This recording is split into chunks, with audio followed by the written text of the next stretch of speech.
Okay, now it's time.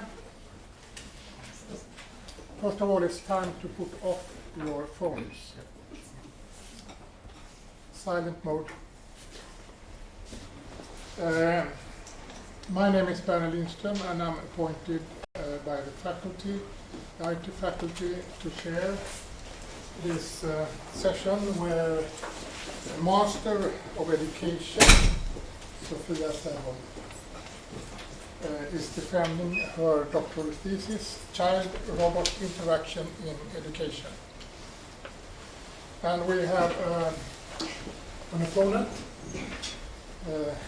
from Great Britain, Amanda Sharkey, Associate Professor from the Department of Computer Science at the University of Sheffield. And then we have a committee, and it's the local guy, Professor Jan Ljungberg, from Department of Applied Information Technology. We have Professor Britt Östlund, KTH, Royal Institute of Technology in Stockholm. And we have Professor Anders Olofsson from Department of Education at Umeå University. And we have two supervisors, Johan Lundin and Bonus Paradrecht. Okay, now, a few words about sort of the procedure. But first of all, I will say that we are streaming this event on YouTube, so you are all aware of this fact. The procedure is as follows. First of all, Sofia will get the opportunity to make corrections. Then I leave the floor to the opponent, who will start by presenting Sofia's work and then engage in a conversation about different aspects of the work. And then when the opponent thinks she is sort of finalized, she leaves sort of the chair over to me again, and then it's an open floor where you can put questions to Sofia. And after that, the committee will gather and discuss the dissertation and the defense. And then we will come out and sort of deliver the decision. And I think that you will be waiting for the committee decision downstairs in the coffee room. But more of that later. Okay, Sofia? Thank you.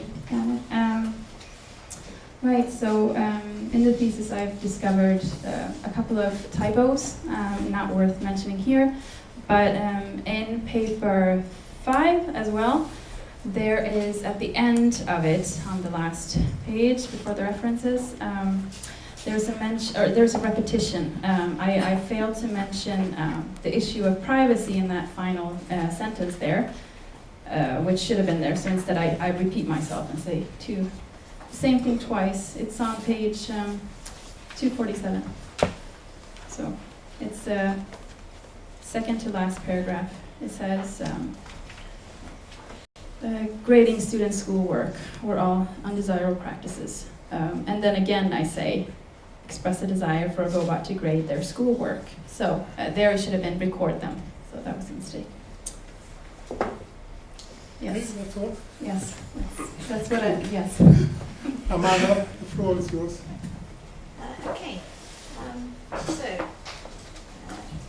just to sort of set the scene a little bit to think about what robots might be used for. So that is partly the topic of the thesis. So there's increasingly, it is possible to put robots in social roles. And I think certainly some roles like bartenders or receptionists or museum guides where we're not very concerned. Probably your interaction with robots like that is going to be quite short, might be a little bit entertaining, but it's probably not going to have any lasting effects on you.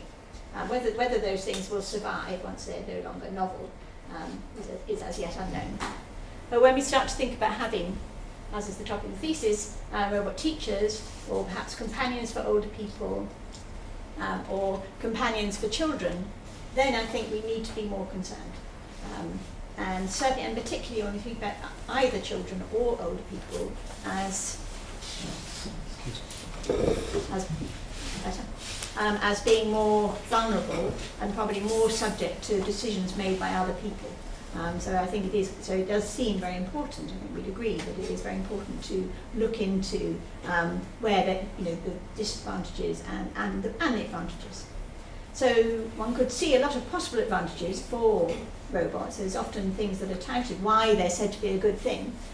So sometimes suggested they'll be better than humans in certain roles. Could be available 24/7. They might be fairer. They could be kinder. They won't be stressed. They won't be cruel. And this could apply to teachers in particular. In some other contexts, we might see them as empowering and also entertaining. It is therefore, I think, quite important to look at the ethics, to look at robot ethics, and it is a growing field, and to an extent this thesis fits in, so certainly part of the dissertation fits in that field. So looking at the effects of robots with a view to getting the benefits, but minimising the risks. And of course that often involves trade-offs. So there's often things so there's going to be a slight risk, but maybe the benefits outweigh the risks. But overall, what one would hope is that you're not going to introduce robots in lots of places unless they're actually going to benefit humans. You don't want to just introduce robots just because we can. And concerns in terms of robot ethics, a lot of concerns have been pointed out, and some of them apply to the idea of robot teachers. So things like deception, attachment issues, reduction in human contact, loss of privacy, loss of dignity, trusting them inappropriately, loss of autonomy, and unemployment. So my overlap with the content of the thesis is I both looked at robots and vulnerable older people and also robots and children, and in particular looking at robot teachers as well. If we were to wonder though whether is robot teachers, is it a real possibility? So clearly Sofia's done a study, she's looked at the possibility, but are people really suggesting that robots are going to take over as teachers? And this was a very recent quote in a UK newspaper saying, claiming that inspirational robots are going to begin to replace teachers within 10 years. And the author of that quote was saying that it would soon, traditional academic teaching would soon be all but redundant. So there certainly are claims that this is going to happen. And another example of it being very topical, this was another recent newspaper article talking about using robots in daycare. So this is using them sort of in nursery care to actually compensate for staff shortages. And I think there are concerns about such suggestions. So we could wonder about whether that actually is desirable, but also look at the advantages and disadvantages. And also, I think, begin to think about whether the use of robots should actually be regulated, whether we have to put some constraints in that where, what we want the robots to be able to do or where they should not be used. And the Foundation for Responsible Robotics, that I'm a member of, partly is looking at those issues, so looking more widely than robot teachers, because robots are used in a lot of different fields. We're beginning to look at that.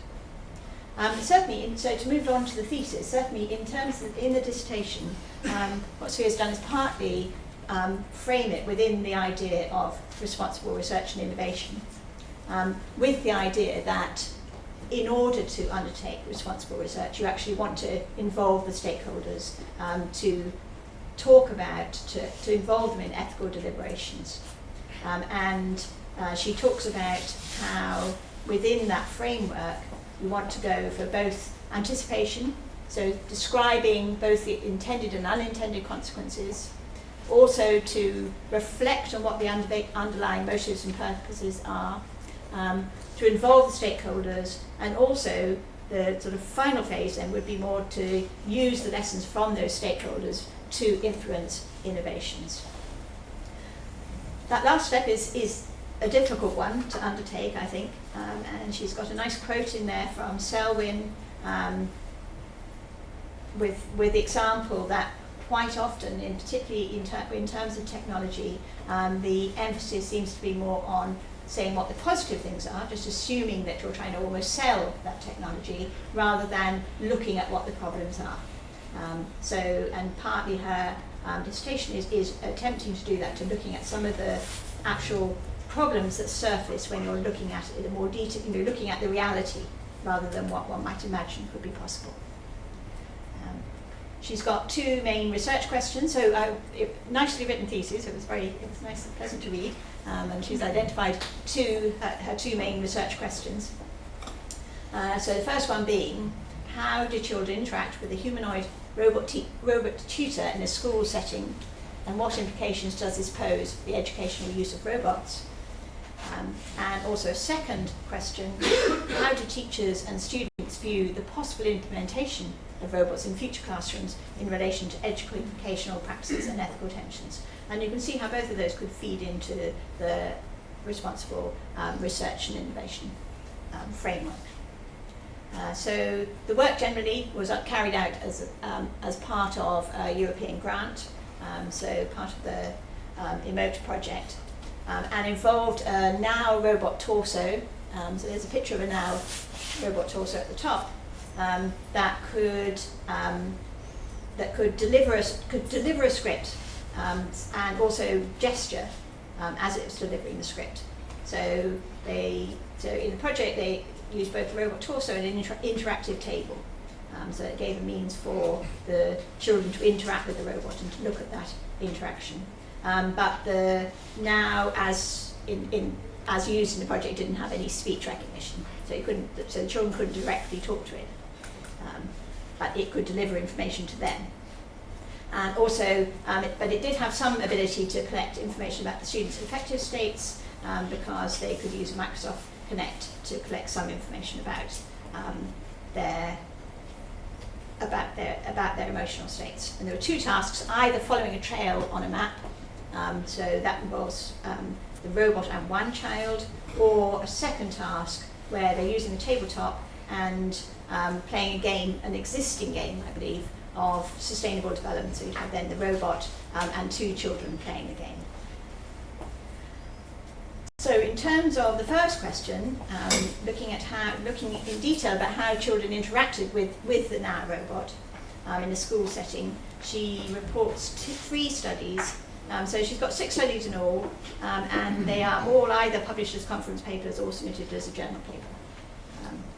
And so addressing the first question, there's 3 studies. So in the first study, looking at how willing children were to follow instructions from the robot versus following instructions from a human. So the instructions were about building a Lego house. And the study, so this one was an experiment, so some of them are more qualitative. So 25 children, and they had various hypotheses she had various hypotheses looking at the difference between the children's responses to the human giving the instructions or a robot giving the instructions. And the first hypothesis was that the human teacher would be better, and that the children would build the Lego house more accurately and have to make fewer requests for extra repetition. But actually, they found no significant differences. So there wasn't actually a difference between the robot and the human giving the instructions. The second hypothesis was that the children would ask the human for help more often than the robot, and that was the case. So a significant difference between the number of times they asked the human for help as opposed to the robot. The third hypothesis was that the students would be less engaged, so less engaged with the human than the robot, the Lego bricks more. And finally, the fourth hypothesis was that interacting with the robot would create a more positive attitude to the robots.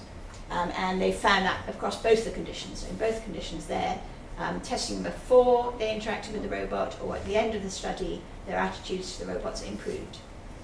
So that's the first of the studies looking with children so this is using the robot in the classroom. In the second study, she was looking at children's social responses to social probes delivered by the robot, with the idea to see whether the children were responding socially to the robot. So not an experiment this time, a video analysis of their responses. So there were 3 probes, so 3 things that the robot said at the beginning, at the start of, before they'd done the task. The robot first would say, hello, nice to see you. Secondly, I remember the last time you were very good at, and then it could presumably substitute what it said they were very good at. And thirdly, are you ready to begin? And then then she looked at a video analysis of of how much they were the indication they were socially engaged with the robot. So whether they looked at the robot's face, whether they spoke to the robot, whether they smiled, and found evidence that they did show social engagement over all 3 probes. But over the 3 sessions, the amount that they socially interacted with the robot declined, which perhaps suggests that there's a bit of a novelty effect there. And in the third study then, her idea then was to look in more detail at what happens when things start to go wrong. I think this was over the same studies, but looking at, finding occasions within the study as a whole where the interaction had broken down for different reasons. So sometimes partly of doing thematic analysis of why the interaction had broken down, and identified 4 different themes. So one was the robot failing to notice that the children weren't understanding, and to follow what they were not understanding. The second one was confusing scaffolding. The third one was where the children felt that what the robot was saying was actually not fair or consistent. And the fourth one was just general breakdown, just actual controller problems. So she could see then and write about what happened to the children when there was this communication breakdown. So sometimes children would withdraw, sometimes they were just confused, sometimes they were distressed enough that you had to come in and cheer them up, comfort them. Sometimes, and it depended whether the children were interacting on their own or in pairs. When they were in pairs, they behaved rather differently again. So quite often a pair of children, if the robot was messing up, they would just sort of make fun of the robot, they would mock the robot. And generally, in her account, she's talking about how this the breakdowns indicate that the students expected more of the robot. They expected it to behave more as an intelligent agent. And in these occasions, you were seeing the mechanics of the way. You were seeing where it didn't work. So it's quite interesting to see where those things happen. So a realistic view of human-robot interaction. In the second research question then was looked at more with getting people with collecting people's views. So the second question was to find out both what teachers and students thought about the possible implementation of robots in classrooms. And looking at both how that fitted in with educational practices and also ethical tensions. So again, 3 studies. So second set of 3 studies. So the first study was looking at teachers' views of robots in education. So I believe that these were teachers already involved in the project, and they were questioned on what their concerns would be. So if they're thinking about having robots in the classroom, what things did they find concerning? And their concerns varied from worrying about the fairness of access to the technology, and that's related also a bit to the disruption of other classroom activities. So thinking in a more practical way, thinking about the teacher actually thinking, well, how is this going to work in the classroom? All the kids want to go and play with the robot, and it's going to disrupt the rest of the class. So just thinking of a way of practically how would you actually have the robot fitting in the class, what's going on in the classroom. Concerns about the robustness of the robot. So I remember seeing some bits about saying, well, could you trust the children not to draw on the robot, break the robot, etc. Maybe if you've got to have a person completely monitoring them getting on with the robot, that's not going to be very useful to the teacher. it's quite easy to think in sort of general idea about how, yes, let's have robot teachers, but the teachers are thinking about, in more detail about the practicality of how that's going to work. That they were more interested in the idea of having the robot perform a role as a tutor for groups, and perhaps gathering some information on how the children are progressing, but but they were quite specific that they should not be doing the actual assessment. So they didn't want too much of the teachers sort of control the class of what's going on, what's being taught, to be seeded to the robots. So that's interesting. The fifth study then was asking the students, so what they thought about robots in education. So this was a questionnaire for quite a large number of students, 175 students, so aged between 11 and 18. And generally the results were finding quite positive views about having robots in schools. So some things that the children thought would be a good idea. Now, whether these are realistic or not, help them do their schoolwork, but they did still have some that they might bring in. Interestingly, they did generally think that robots should be responsible for potential wrongdoings, which is very interesting. So the general conclusion there was that robots should be, that they were seeing the robots more as tools than as relational artifacts. And then the last of the 6 studies was looking at teachers, and this was using a different method.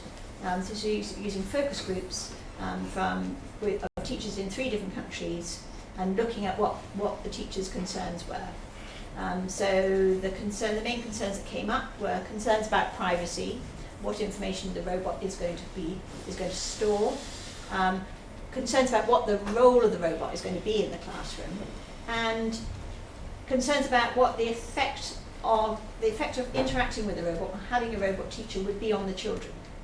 So concerns that perhaps it could end up with you could learn to have a rather asymmetric relationship. So rather, if you were to treat the robot like a slave, that could generalize perhaps into it's probably not going to help you to relate to people very well.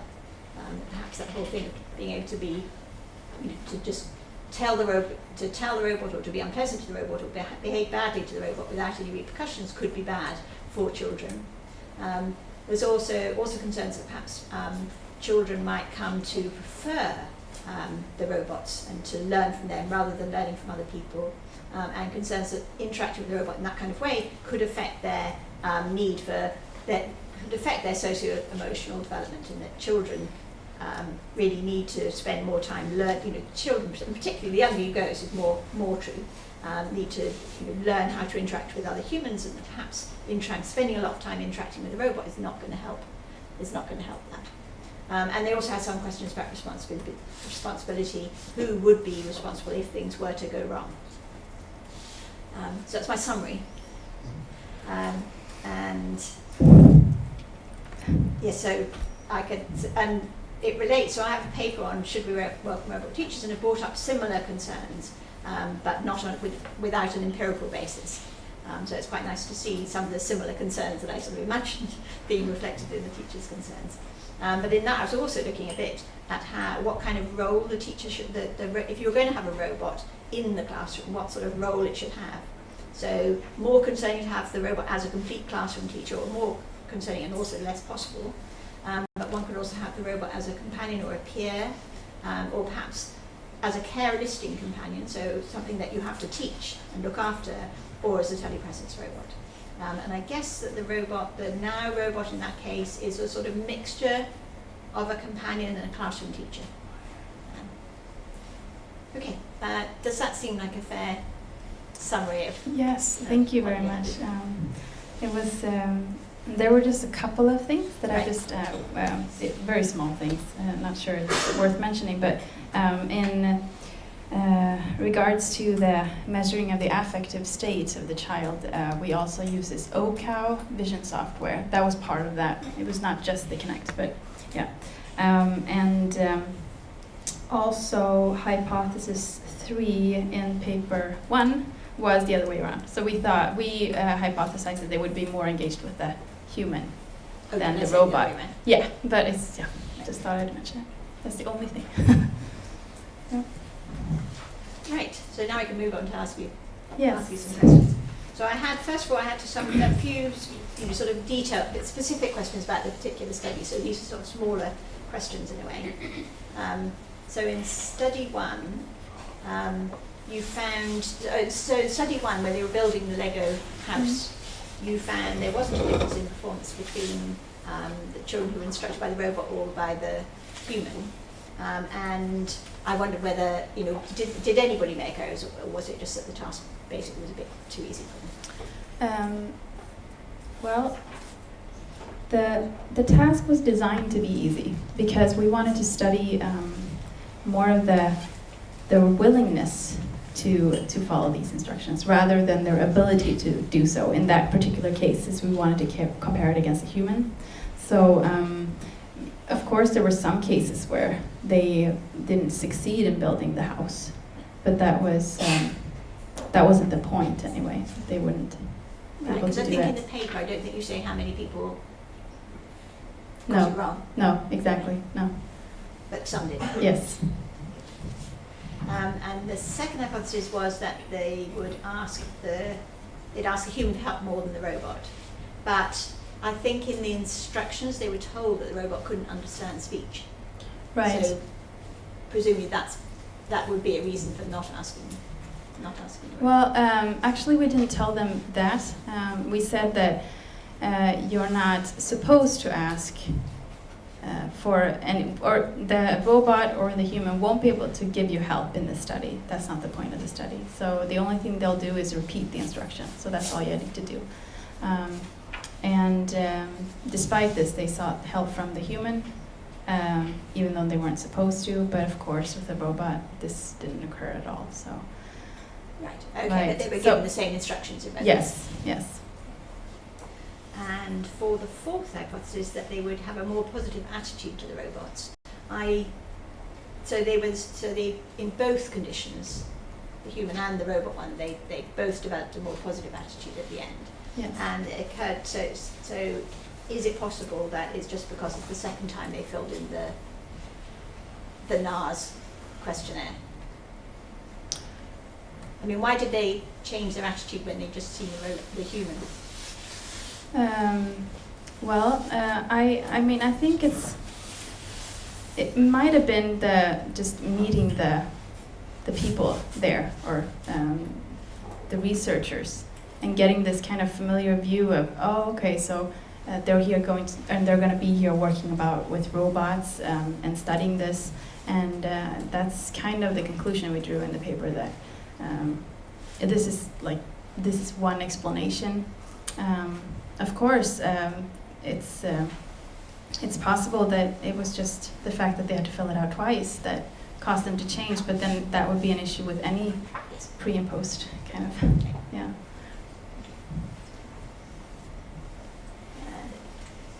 For the second study, it talks about being a long-term study, and I think you had 3 sessions. Do you think that is really long-term? I'm not sure do I say long term in that paper? I thought you. Yeah. Well, Anyway, is it? yeah. Well, the thing about it is, It says longitudinal evaluation. longitudinal, yes. Well, in all fairness, that would be like a repetitive kind of analysis of the same situation or the same data. But I would say it's longitudinal. I might not say long-term in the traditional sense of the word, but in this particular field, that's basically as long as you might be able to do it in education. Yes, I can quite see that there are practical constraints to what you've been doing. Actually, it's nice to see an attempt to make it a little bit longer rather than this one. So. Yeah. I think I roughly know what scaffolding is, but what can you describe what you mean by scaffolding? Well, it's about moving forward in a task or in a learning situation. I mean, it can be anything that you're doing in a tutoring situation. The idea with scaffolding is that you kind of start off seeing what the child needs at the beginning when things might be very difficult, and then you kind of release this gradually so that they can move on in whatever task they're supposed to do or whatever learning they're supposed to do. Right, so incremental. Yeah, so you do it in steps. Yeah. And I wasn't quite clear how much the robot knew about what the child had done on the table. You mean as in the previous session, or? No, as it does it. Right. Well, as the child does something, how does the robot know? well, the robot knows whether they get an answer incorrect or correct, basically, and or as far as I know, that's what we did or we implemented. I wasn't actually very much part of the technical team, but the way that we worked on it, anyway, that I can say here is that we basically understood when something was triggered on the table, and but it was it wasn't very advanced, yeah, I would say. And then it had information from a learner model, so there they could see if, say, the student had issues with measuring or something for a very long time. You could see that this was dropping, and then the robot tried to kind of give the specific information about that, about measuring, just to get them to start doing that, for example. So, yeah. So I didn't have a question about intervening ones. In the study 5, you had said that you thought, so the children had generally said that they thought that the robot should be responsible for their actions. Mm. Any thoughts about why they felt that? No, I mean, I think that's something that would be very interesting to study more, to learn more about why that is. Why I know that there was one study that looked at, I believe it was university students, their feelings about how some computer program was supposed to be responsible for administering a wrong dosage of medicine or something like that. And they felt the same, and that's adults. So I wonder, we can't really hold a robot accountable, right? And so that's interesting that they would say that. Yeah, but no, I mean, from that point of view, I haven't gone into any detail about why. It's not the topic. It's not the topic of that study. Right. And you conclude, I think, at the end, that the children are seeing the robots as tools rather than relational artifacts. And I just want to explain why. Well, you're thinking in paper 5 then? Yeah. Yeah, all right. Well, to some extent, they do see them as relational artifacts, but since they're not really wanting to hand over their trust to a robot, and they're kind of skeptical towards becoming friends, or at least the 50% are. It seems like as of now that there won't be anything that kind of substitutes teachers in the classroom. The majority don't want that, and so in that sense, it would be a tool for the teacher to use in the classroom, not something that would replace relationships. Yes, I guess there's not really a division between, it's not clearly a tool or a relational artifact. No, I mean, it's something else. I mean, yeah, with robots it's something else, certainly. Yes, yeah, I mean, as in they could both think they shouldn't grade the papers, but they can also think that they should be responsible for their actions. Right. So I guess, so I think people in general are a bit confused about what robots might be able to do, and children probably more so. Yeah.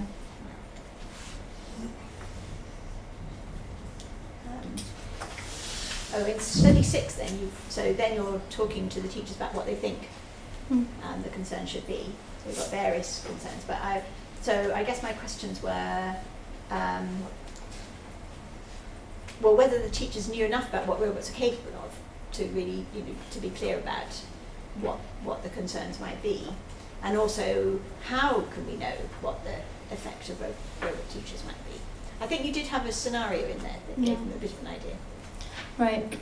Well, what we did was, in that particular study, to kind of introduce the participants to this topic, we wanted them, on the one hand, to think about kind of what is now, like what and what kind of fields are we working with this towards these kind of robots. And so what we did was that we showed them a video that we put together showing kind of robots in different settings in society, and what kind of robots have been used in education, and kind of about the affect sensitivity. And in that case, we actually used some information video from our project, which is kind of demonstrating the facial recognition setup. And we also showed them some futuristic kind of movies about like science fiction with robots. Some more positive and some more kind of scary and negative. And then after they'd watched that movie, they also read this kind of short story where a teacher, it was about a teacher who bought a robot for their classroom, and they kind of unpacked it and used it in the classroom, and how things happen there, and that kind of thing. And so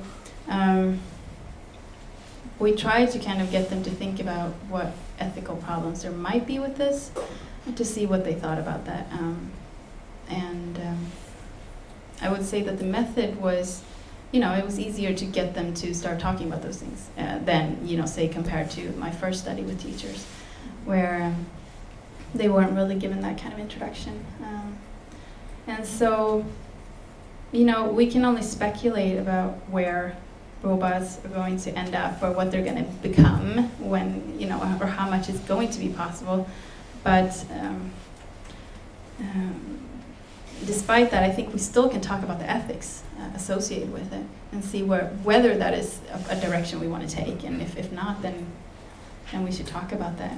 Yeah. No, I totally agree about yeah. It's good to talk about it, but at the same time, I guess the thing to really know, in a way, we'd have to do experiments that would be ethically acceptable. Right. Like, okay, we'll just have these children be taught by robots, for months on end, and yes. we'll see what the effect is. Right. We can't do that kind of study. Yeah, exactly, we can't. Yeah. Do that. Okay, thank you. So less detailed questions, but some more general. So an important question, I think, is to how much do you think we can generalize from the specific studies you've done to other robots, other circumstances, other schools, education in general? Right. That's a good question. I mean, it is one specific kind of setup.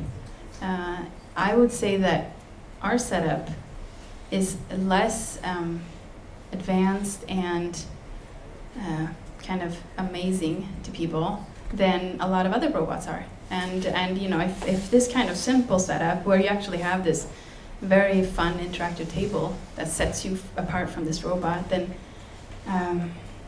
this might suggest that it would become even more kind of the social responses, for example, with children, and that they might become increasingly so if the robot becomes actually bigger and better and smarter. And in regards to breakdowns, I think that we can certainly, generalize to some extent. The problem is that, somebody who develops robots, for example, could look at this and say, well, we can make sure that this doesn't happen again, right? That's kind of one way of looking at it, but I would say that it's more important that we actually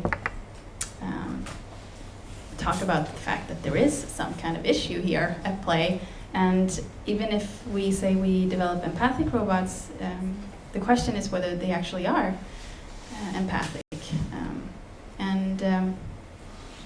And so just generalizing, children elsewhere running into the same problems with similar robots, then I think we could maybe, look back and think, yeah, we've seen something similar before. But yeah, it was just, in that case, just 6 students, but it was more in-depth and long-term, and for that purpose. And the other was over 30 students, social responding, yeah. And I also think we need to keep in mind that, you know, if there's not a research project here, it's a teacher who buys their robot for their classroom, we're probably going to see something different. And I think we should keep that in mind too. It's important. Yes, I mean the generalisation question is always, you know, you're always going to do a specific study, and it's Yeah. always going to be limited to how much Yeah. that applies Of to other course. things. So it's a sort of difficult question. Yeah. But I guess the now is quite limited, though, isn't it? Because it couldn't understand what the children were saying. But mind you, it's not really possible to have a robot that's going to properly be able to understand. I mean, you have one that could recognise some things that are being said to it, but not one that can actually understand. Really understand what. So we've had another project, EASL, another European project, and they tried to do a bit of recognising what the children are saying, but that which itself is a whole issue. But nonetheless, they still have complete breakdowns in. Right. So they've had to wizard about it quite often. Of course. Completely misunderstood what's being said. Yeah. There's definitely limits. Yeah, but I think in that case also, if you kind of give children an indication, a small indication that this robot understands you, it could be just pure luck. Like in some cases, it seemed like the robot understood something or said something at the right time. Yes. That can be very, very quickly become, oh, well, he must have understood me there. Yes. For I children. think you do say, I mean, that children, they're quite willing, they're quite ready, so given half a chance, they're quite ready to think that the robot has understood them. Yeah. But you were definitely catching times when it had broken down, Right, and it was right. clear that they could. Yeah. But yes, I think children and people in general are quite happy to think with Yeah. some understanding, Yeah. with some understanding. Yeah. There it is. What do you think the main sort of risks are what do you think these studies show about the main risks of being people? What are the main risks of having robot teachers? Well,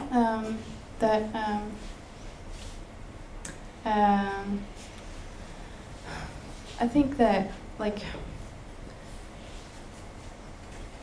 the biggest risk is that children start to kind of see them as smart as their teachers, and they start to, of course, the replacing issue, it doesn't have to be full-on replacement as a job sense, but it can quite easily become a situation where the robot, or it becomes a technology that you can put children in front of and not really consider too much of how it's used and what's going on.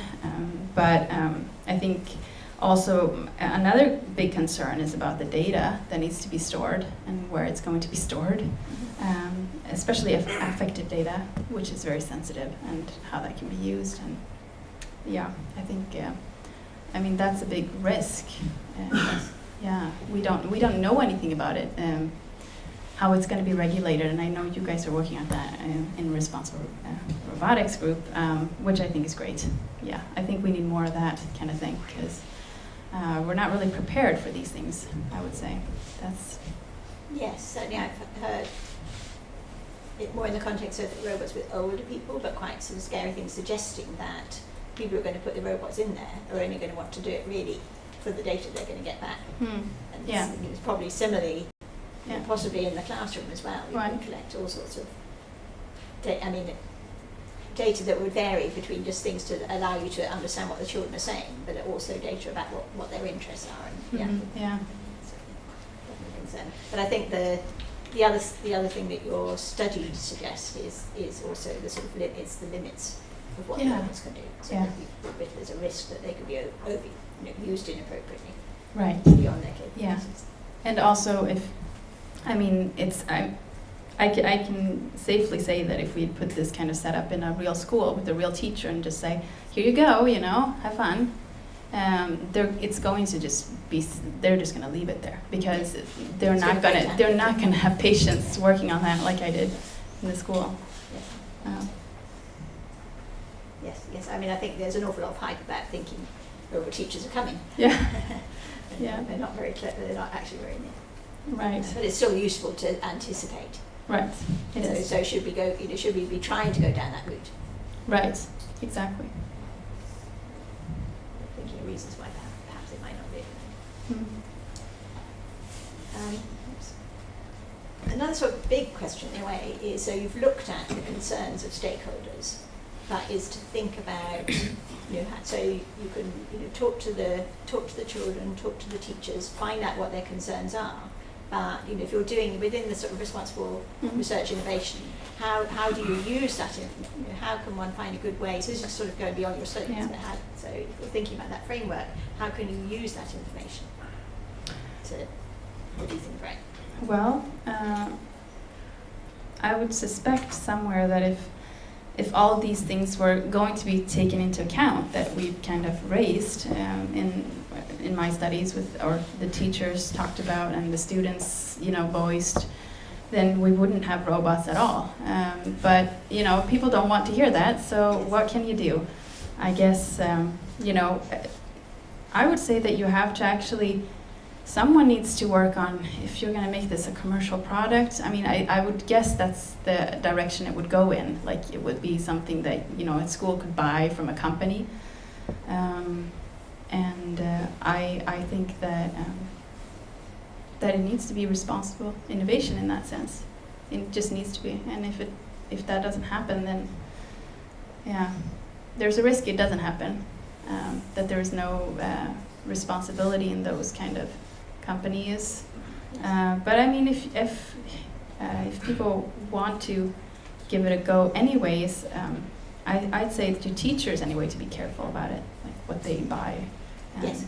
Yes. No, I think that getting information to maybe to the schools. Yeah. So actually, rather than just here, get this robot teacher. It's going to be great, but to actually look at some of the issues and the concerns. And the other side, I guess, is to try and get it into regulations. Yeah, as well. exactly. But that's that is unknown how to do that. Right. Do you think that studies like yours and other people's give a good enough picture of the risks and problems of classroom robots? Or what could you do more? Well, a more long-term study. Right. Yeah, I think that's where you would see the kind of the long-term effects, and those are very important. But it would be kind of unethical to do a study like that. But I also feel that, given the fact that it's a project, the child understands that, I'm part of this big research project, and it's going to affect how they behave. And we're probably going to see different kinds of behavior when there's no researcher there. Mm-hmm. There's no project anymore. It's just a tool. It's just a computer, or like a computer. Yes, that's a good point. In the way that computers in the classroom, nobody's doing a research project, and they're just used. Exactly. And I think in my case, I felt like I started to see some things there. That they started to get comfortable around the robot, or around the setup, or around the fact that they were in a study, and especially when they were playing two students with each other, and I think they kind of get that support from each other, and they kind of forget about the fact that they don't have to behave.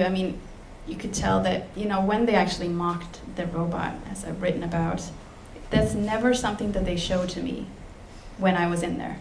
Right. So they changed their demeanor as soon as I came in. And that's because the cameras were no longer an issue, I would say, but I was. So, in front of me, they wanted to show respect for the robot, but not when I was not there. Yes. So I guess in some sense, it was kind of a little bit real sense. Yeah. Yes, that's funny. Mm-hmm. Yeah. Because totally, I think they particularly suggest, in like China, that attitudes to robot teachers is quite different. But I think there's very regimented classes, and certainly in UK classrooms, the idea of having a robot in charge of the class. Kids would just, collectively, it's very hard to control a classroom of kids, for a human, and for no possibility of a robot being able to do that. Right. But that's quite interesting if that's just coming up a little bit in. Oh yeah, I Yes, think, it I is. mean, I would say we have the same kind of classrooms and classroom environments here, yeah. So do you think there are any good reasons to have robots in the classroom? Good reasons. I think, I mean, like you say there about the digital or the kind of the literacy issues around understanding what they are. I mean, I think robots are cool. I like robots in that sense. They're fun tools to use for different purposes. And I've only studied it in education when it's about teaching and learning.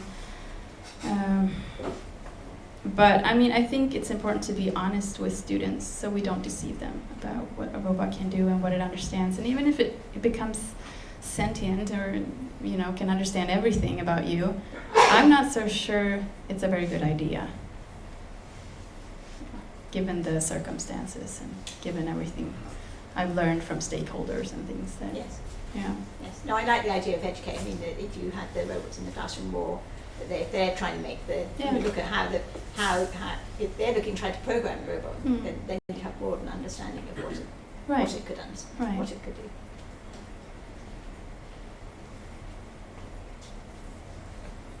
So, could robots ever replace human teachers, and also which bits of teaching do you think would be hard? Which bits of teaching would be harder for them? In the role of teaching, yes. Well, we can have different aspects of classroom. Right. So, in terms of ability to replace teachers, technical capability, if we ever reach that point, I don't know. I'm not sure. I'm kind of skeptical to the idea that we'll actually get there, full on. But I mean, if we do, then the question is whether we want this to happen or not, and that should be the main question. It shouldn't just be about what we can do; it should be what we should do, and I think that's kind of what I try to say in the thesis too, regarding what aspects of teaching will be hardest for them. Anything that's not about rote learning, I would say, like that's more, social learning in a sense. If you could potentially have a robot that you can practice your vocabulary skills with, or something like that. But if you move any further than that, I would say it's going to be difficult regardless. I mean, it's going to happen, like these kind of breakdowns will happen. I think in relationship to other kind of robotics projects that or other studies with robots, what you can see is that usually you have kind of simple tasks that they can do, very simple ones. We try to make like a more complex task that would actually be valuable to use in the school. And obviously that led to a lot of breakdowns. Yeah, because it doesn't work. Unless there is a real actual tutor there to tutor you, then it's not going to work. Yes, so the kind of bits that depend on understanding what the child had understood and following what they'd understood, what they had misunderstood. Yes. I think that's Mm-hmm. So, do you think there's some uses of robots in the classroom? I guess this is implied really in your answer. So I'm asking the same question. So whether there's some things that we should definitely avoid, some uses of robots in the classroom that we should avoid. Well, yes, like I said, I mean, I think programming is a good thing. Provided we want to do some programming, I would suggest robots is a very good way of doing that. What should be avoided? Well, I don't think we should stop studying the implications of social interaction with robots, because we need to put the research out there. So I would say that in research we should try to kind of look at a variety of things that can be done with robots. But what should be avoided? Well, I don't know. Probably physical education, I would say, and and just a lot of things where the robot is like a teacher. Yes, I think that we should probably avoid that at this point. Yeah. That was my last question. So doing this research, do you think have you changed your opinions? I think this is my last question. So have you changed your opinions as a consequence of your research, or did you always think did you think that anyway? I think I'm trying to think of something that actually changed for me in doing this.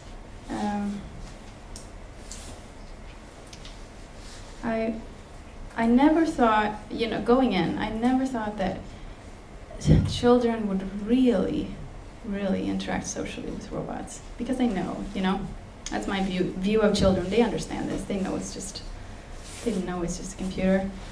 So I was surprised to learn that, they did engage in the kind of fantasy, because they were informed that the robot didn't understand speech, for example.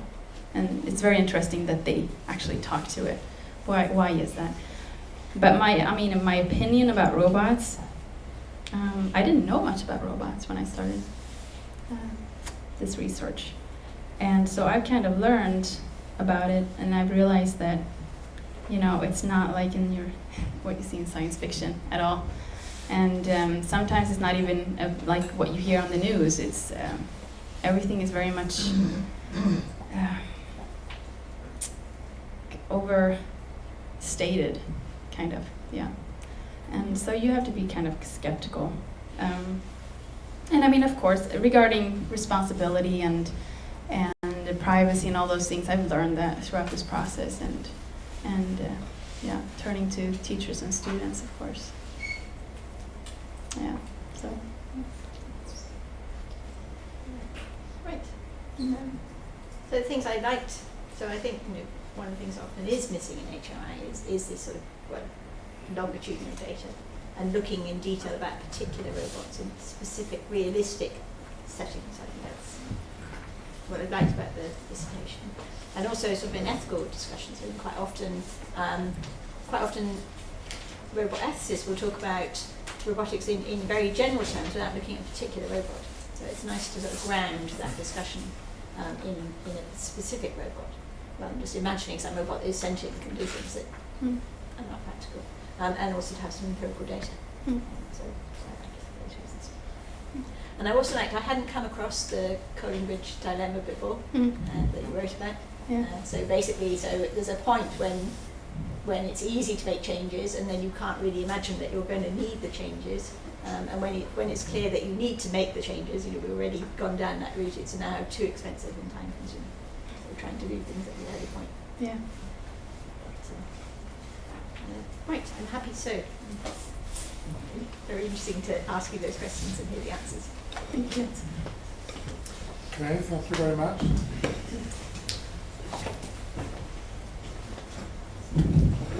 Now anyone can raise her or his hand, and we'll...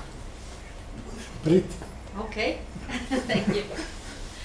First of all, I would like to thank you for this contribution to the knowledge research.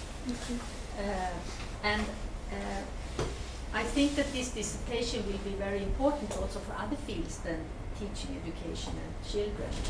For aging and technology, for example, where I'm active myself. But I don't think that you should you said that I have done I used a simple setup. I don't think it's simple. I think you should not underestimate the complexity in a classroom. We have a long tradition of using robots in industry at an assembly line. That's much easier. Yeah. And also in military, for military purposes. So don't underestimate that. You should be proud of your result. I would like to raise a few questions about your approach with this responsible research and innovation approach. Yeah. I don't know if I should call it a theory. What do you think? Is it a theoretical approach, or? No, it's more of a regulatory framework for innovation.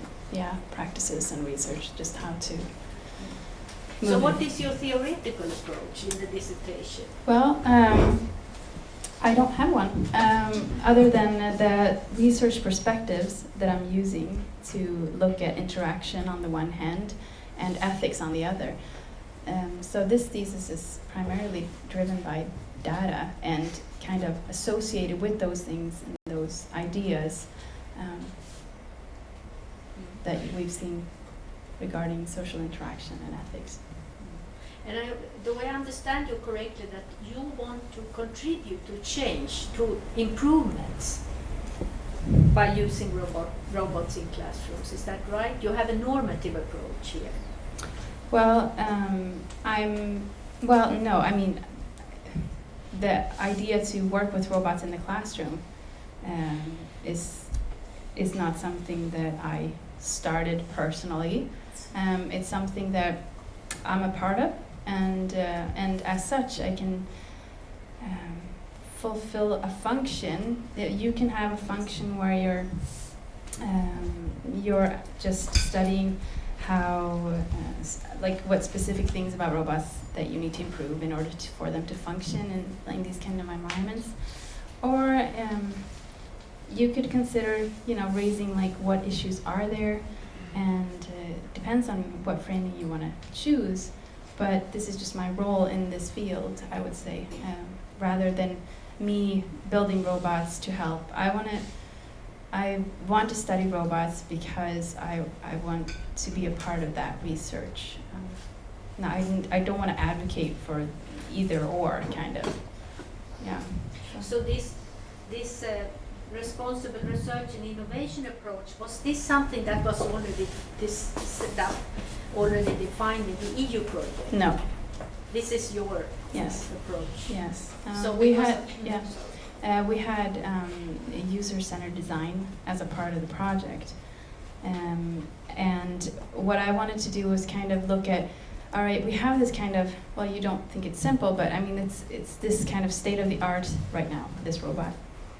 But I wanted to look at, all right, so what do we think about future similar kind of products that are not yet here, but how can we inform them? And I found that this RRI approach was the way to kind of support that view that I felt was important. So we can't just say what's going on right now, but instead what might go on tomorrow. No, my problem with this approach is that it seems like you emphasize very well different kind of stakeholders and that responsible they have, and how important it is to know how they experience robots of any kind. But it seems like there is one group that's totally invisible here. That's the engineers and the designers. Like they have no responsibility at all. Like everything starts when technology is already there. Like, and also when I read the references for this responsible research and innovation approach, I get the impression that technology is neutral. I mean, how do you see this? Do they have any responsibility for the configuration of the users and the use and the appearance of robots? Yes, they do. The problem is that I think that if we have, and the literature points to this too, that if they can always say that, we can't be held responsible, it's at your own risk, use it at your own risk, and they might not even be able to understand themselves what they've developed or how it's going to impact anything. And in that case, it's kind of, how can we hold them responsible for this? They're probably going to make sure that they're not going to have a legal responsibility before deploying something, because that would be kind of problematic and very difficult. So I think the responsibility issue is, from a moral standpoint, sure, the people who build the technology should make sure that it works and should be accountable. But I don't think in reality that's really the case all the time. So, yeah. Oh, you mean from a legal point of view? Yes. But from a realistic point of view, they are, yeah, of course. I mean, if you, let's say you're building something along the lines of machine learning, If you don't know what your machine is going to do as a result of your programming, because it's going to learn on its own, then you probably shouldn't build it, at least not in a free environment, or, you know, it should probably be constrained in some way. If you don't know what's going to happen, that is. But in our case, we didn't have that kind of advanced robot. We had a... But I don't agree with you, because Yeah, I mean, okay. it depends on how you, that could be the next step if you reflect on this, because I mean, what is technology? Technology are for me like materialized knowledge and ideas and images of engineers and designers. So to affect this development, I can't see how they can be left out, but maybe that's the next that's the next task. I mean, more Yeah. theoretically, and if you look at Yes. the ontology of technology, Yes, of course. it's I not mean, something yeah. that's just dropped down from. No, I know. Yeah, the question is how to go about kind of influencing those kind of things. I think, Yeah. you know, if we kind of start from the stakeholders, bring certain things to light, then maybe that's going to influence them indirectly. Of course, they have the kind of final say about what is being developed somewhere. But this other stuff can sort of influence them, I would say. Yeah. I have one more question that came up now when you discussed. It was interesting when you brought up internet, I think was brought up here. I mean, internet is also an information provider and the teacher sometimes. What is the difference between internet and a robot? I mean, it's already there, a machine. If I see a robot as a machine because it can be anything. And internet is also a machine. The children have access to and they know how to use it. Yeah, but I mean, if you have, right, so you're asking, okay. I mean, if we would have a robot reading out loud your Google searches, for example, I don't know. I mean, I don't see the point in having that, really. That's, because it would cost more than a computer today, and you would just have, you know, fine if you want. It's like just a more fun version of a computer, and yeah, if you want to have that, I'm not sure I understood the question really. No, I mean, for example, if there is the internet is already there in many Yes. children's lives, Mhm. and then a robot, another machine comes in, Right. how do they relate to each other? There must be an interaction that internet is already there. I mean, it's not so different. They're both machines, Right. so they are used to get information from a machine. Right. And now comes another machine, Yeah. but Oh, with right. eyes and, Yeah. and you know, that's might be and arms. Yeah. No. Well, I would say it's a huge difference interacting with a computer and with a robot, just from your, you know, how it feels to interact on that level and what you do when you interact with that.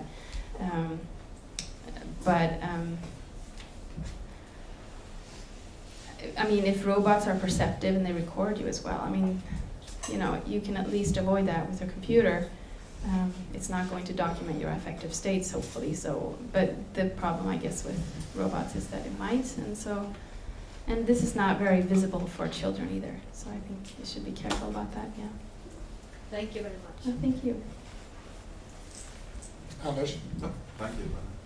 Thank you, Amanda. Thank you, Sofia. It was great listening to you, and I was also happy when you answered the question posed by Amanda about if the robots will be able to replace the teachers. I was thinking of us three. When will the grading committee be replaced by robots? Hopefully not yet, I guess. We can finish our work later on. So that was a nice answer. Mm-hmm. I was thinking, I have a couple of questions. I was also thinking about stakeholders, but maybe not the engineers, but maybe the principals or school leaders. Mm. Did you sometimes thought about to include also them in this study? Talking about responsibility, preconditions for the implementation of robots in future classrooms. Yeah. As the main responsibility person for the activities and the schools and the children, teachers as well. Yeah. I think that would be kind of the next step. I wanted to do this first, though. I mean, like, teachers are always there with the children. That's their number one priority, kind of. And so I think, of course, I mean, school leaders are important stakeholders in this, of course. Yes. Next study. Yeah. And also, interested about the scenarios. There were 2 scenarios built, and I think you posed some ideas also for future research in the end of the capstone about looking more deeply into the creation of the scenarios.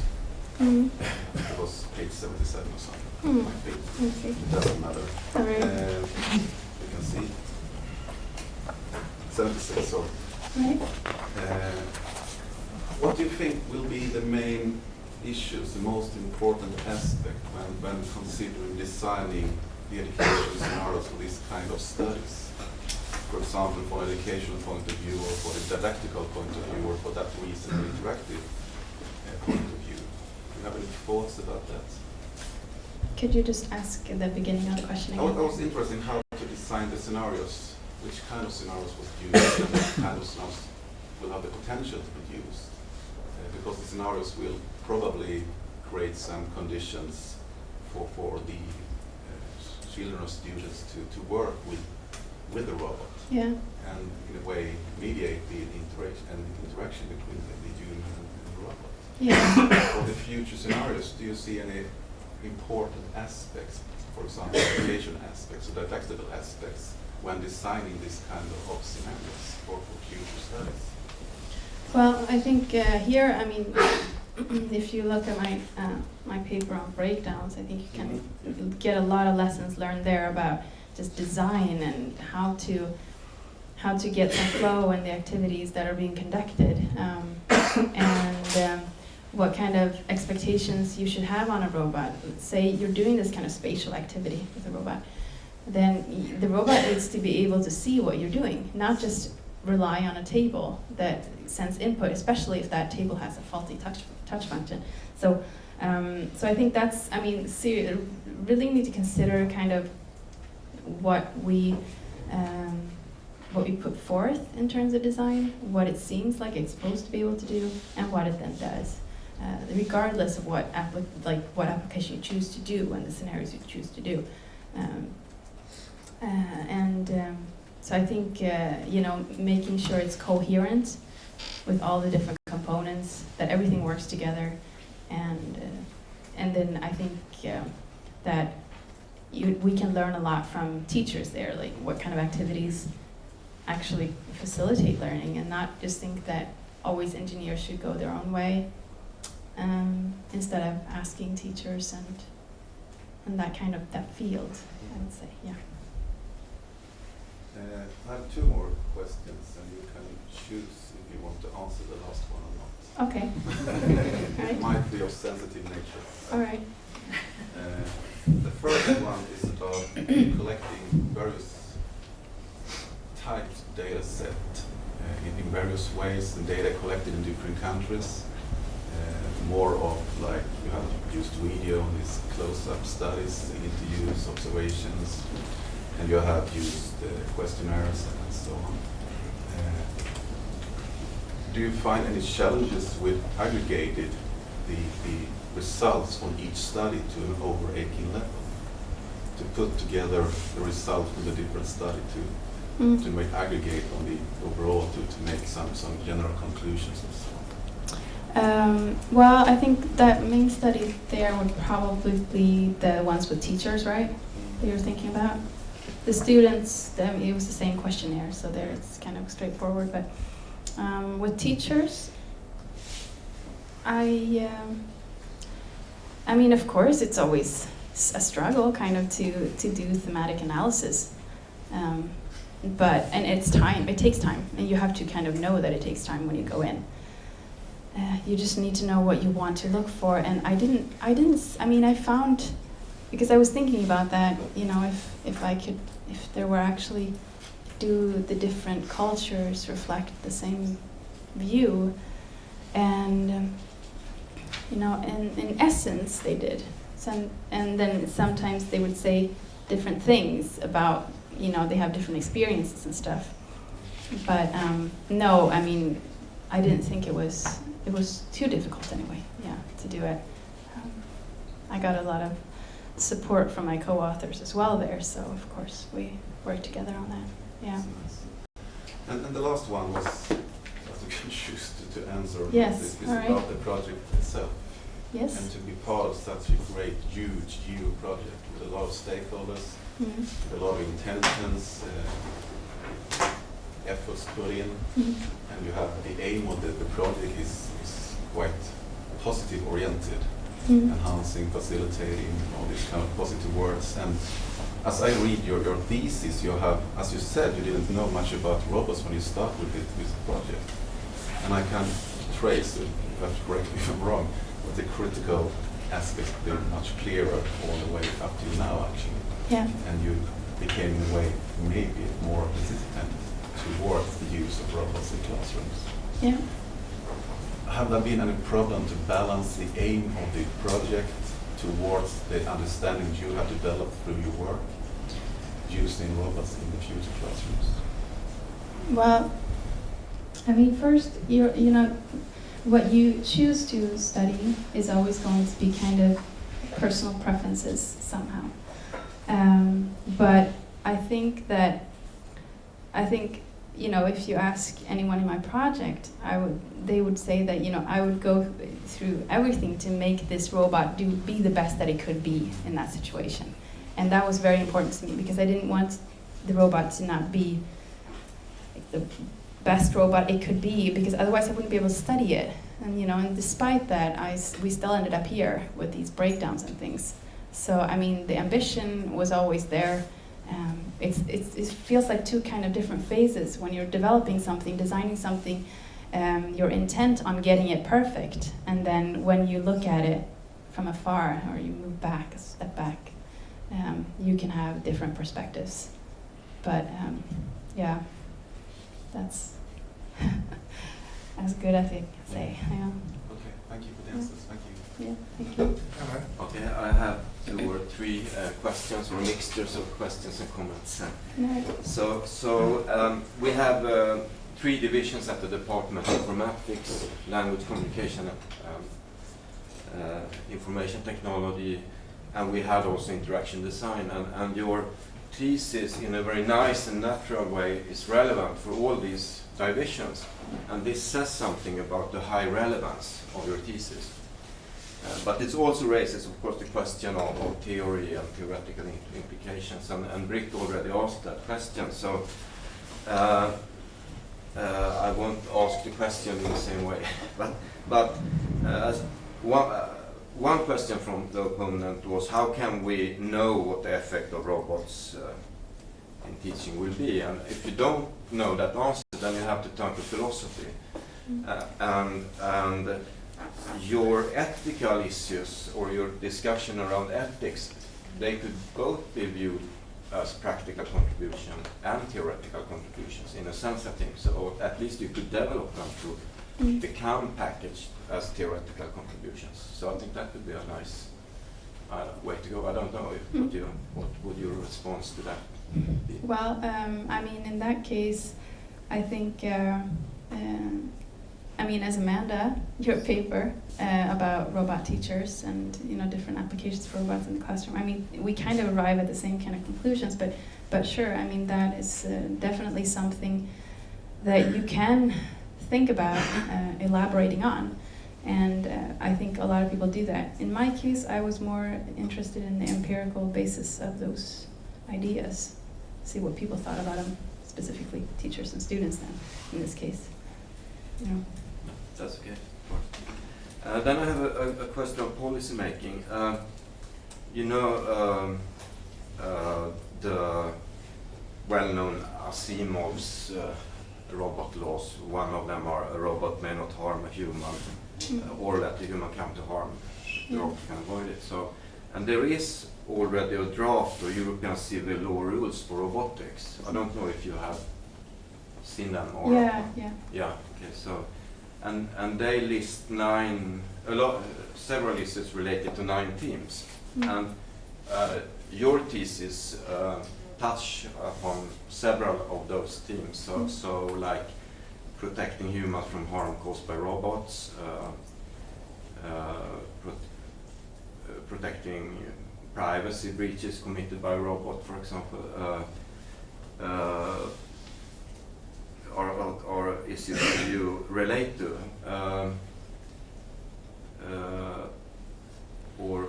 personal data processed by robots. But protecting humanity against the risk of manipulation by robots, you have not sort of touched upon. But so my question is rather that, so these rules are sort of general rules for robotics, and they would apply to self-driving cars, for example, but they would also relate to robots in teaching. But do you think one could make general rules like this, or do you think the teaching context, the classroom context would be very different, or that you have to sort of think of this differently or very specifically for?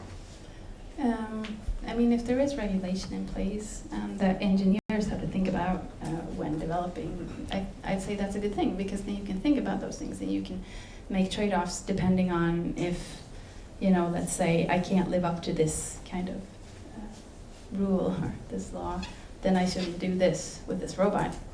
I mean, if it's just general laws or rules or ideas, then how can we know that, you know, just because you say it's not, this is not going to be able to happen, you can't really be sure that it won't anyway. Like robot manipulation, for example. I mean, if you people influence each other all the time, and I know that technology influences people too, and so I would just think it would be difficult to regulate that way, as they propose, as you know, Asimov's 3 laws of robotics too. It's kind of general and high level, and how does it really apply to this setting? Really, yeah. If that answers your question. Yeah, sure. Yeah. So could I just end with a sort of a reflective comment? It's I don't know if you there is a thought experiment. I don't know if you heard about it from one of the AI philosophers. Maybe it might be Kurzweil. I'm not sure. Okay. Which is called about the paperclip Armageddon. Right. You instruct the robot. You know the term singularity. When a robot becomes more intelligent than a human, then he will start to design himself or herself. Mm-hmm. Yes. To become better and better. And so in this paperclip Armageddon, you give the task to a robot to produce paperclips. And when he reaches the singularity moment, becoming more intelligent, he will be more and more efficient in producing paperclip. And he won't stop until the whole earth is turned into paperclips. So if you translate this thought experiment into the classroom, what sort of... Oh, right. Yeah. I just as a thought experiment. Smart Yes. I'll think about that one. Okay, Thank you. Thank you. Okay. Anyone else? Ulrich? I have a question concerning, I really enjoyed the session here, and I have a question concerning coding empathy. Mm. Can you say something about this? How we do it? Yeah, how is it done? Well, in very simple terms, it was existing software that we purchased that, you know, was it was interpreted through a web camera that, you know, you can see like a person's face. And what we did was we the robot collects discrete emotions like happiness, sadness, joy, and whatever. And then we actually, instead of trying to categorize where you are, what you're feeling at the moment, we categorized it like, if you picture like a cross like this, and you have different fields, like, and then we have valence, like are you happy or are you sad or angry, like the emotion, and then you have the strength of the emotion, which is the arousal. So you can be anywhere on here, and we don't need to know exactly what emotion you are feeling. And that's how we did it with the robot. So basically the robot would sense like, okay, the student is neutral, like there's nothing. But then all of a sudden they could become upset, and then we would see, oh, all right, so the arousal is getting high here, but they're looking sad at the same time, which means that this is not very good for this situation. And that's kind of how it understood things. So it was either positive, negative, or neutral along those lines, based on your face. Yeah.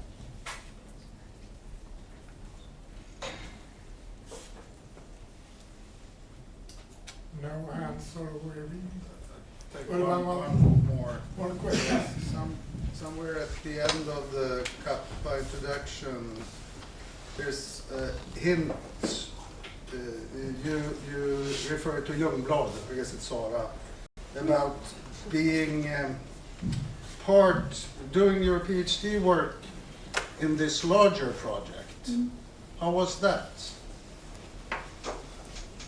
How it was? Yeah, because it says something about certain things given or fixed when you started.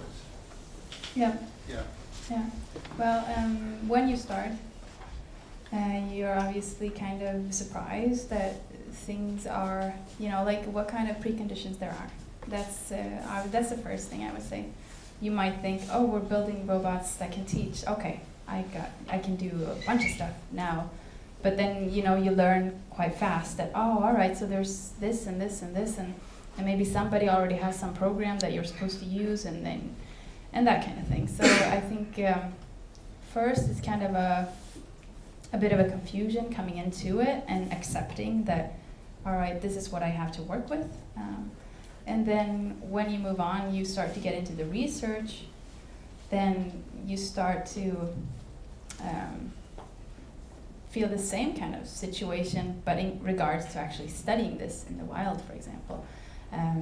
Like here, it took a lot of work to be able to put it in a classroom over a long period, but I knew like from the beginning that that's what I wanted to do.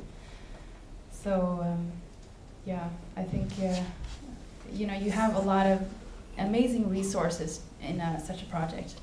A lot of people know what they're doing, and I wouldn't be able to have written this had it not been for everyone there and what they did. And so I think you have to take kind of the good or the bad with the good and stuff. So yeah, it's an adventure to be in a project, right? Yeah. Jonas? Yeah, thank you. You were talking previously about the software and robots, and you said that there is a big sort of difference because of the emotional connection that you would make with a robot. So on an affective level, there's a big difference. But if you look at the more ethical questions, do you really see a big difference when it comes to software that starts to collect information about students and where they are and so on, in terms of whatever you collect, but as you aggregate that kind of data, or do you think that your results will apply even to that domain? I think it depends on the robot we're talking about.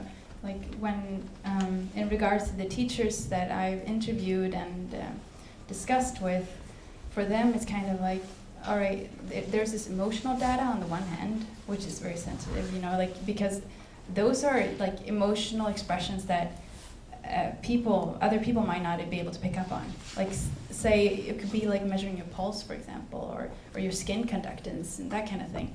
And I mean, so that would be kind of intrusive. And of course, we have other technologies that do the same thing. But now we're talking about children, and we're talking about in school, and we're talking about some educational technology.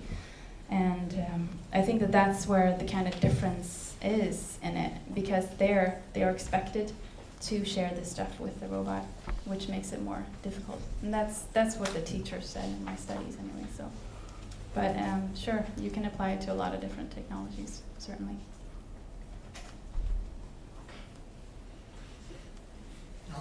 Tom? Thanks. I wonder about this emotional content, because like the description you gave of what the robot might be useful for sounded very much like the kind of program learning, rote learning. I mean, it sounds very much what Skinner did with wooden boxes in '56. Mm-hmm.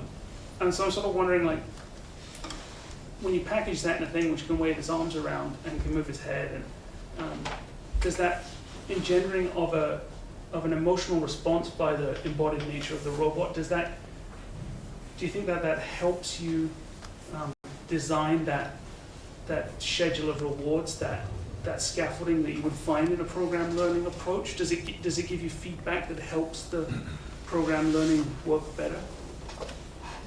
Right, are you talking about machine learning now? Or No, I mean like for the child. program learning in the sense of like a programmed instructional All right, scripted okay, learning yeah. approach. Whether the embodiment plays a role there or gives something.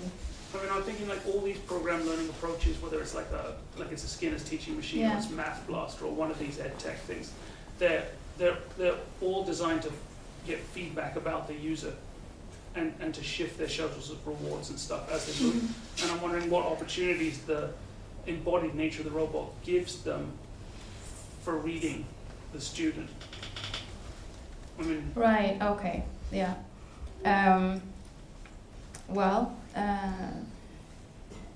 Such a thing as engagement is something that you can see go up, kind of, with robots. And in that sense, I guess you could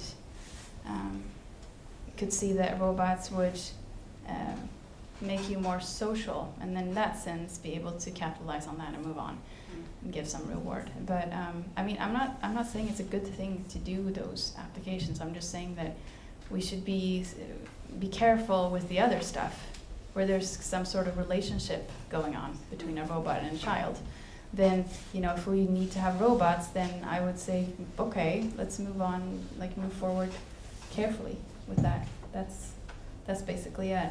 And based on what teachers said, that's what they said too in my studies. and I wasn't suggesting that you were saying it was a good thing. All right, okay. It just seems like a possible application area Right. for the. Right, yeah. Thanks. Thank you. Can I say something? Yes. I have a question I was just thinking about robot techniques. I mean, today I think the robots we're using today, I guess, is more like on the prototype state, comparing what they're going to be in 10 years or 15 years from now. It's the same way as we said, self-driving cars was something that we saw science fictions 5 years ago, almost. And now we're saying 2020, we're going to probably see it on the roads. So the technology development goes very quick. Speed of change is enormous. It's going to be exponential even in the future. So the question is a little bit of how we morally going to handle the interactions between robots, because they're going to be more humanized. They're going to be more, so to say, create a relation with the kids and also with elders and our generation. You can just look on, for instance, if you have a robot grass mower, you start to talk to him, You have to go there, you have to go there, you do that thing. So when you start a relation even with very poor machines. And if they get even more sort of humanized and intelligent and can sort of interact more, you're going to have more like another parent with kids. What do you think about that scenario? Is that something you can envision? Yes, I can envision that. I am your daughter, so I know you talk to your mom a lot. But no, I mean, it's. I think that we do anthropomorphize technology, and sure, it's going to get more like that. The thing about I know you I say we have to be careful, both with elderly people and with young people. But I mean, in terms of adults, it's about self-care in some ways, because you have to buy the stuff that's good for you. Companies are going to develop stuff for you. You decide what you want to do with it. But when we're talking about vulnerable groups like children and elderly suffering, then we need to think twice, I would say. So yeah, I know that it creates this kind of bond and relationship. Yeah. But maybe more so when it's very limited, like a little pet. You have a little pet in your garden, riding around. But in our case, we have this robot that tries to be very, very social. It's supposed to be like your teacher, but it's not, right? It's not your teacher, not for real. So, yep.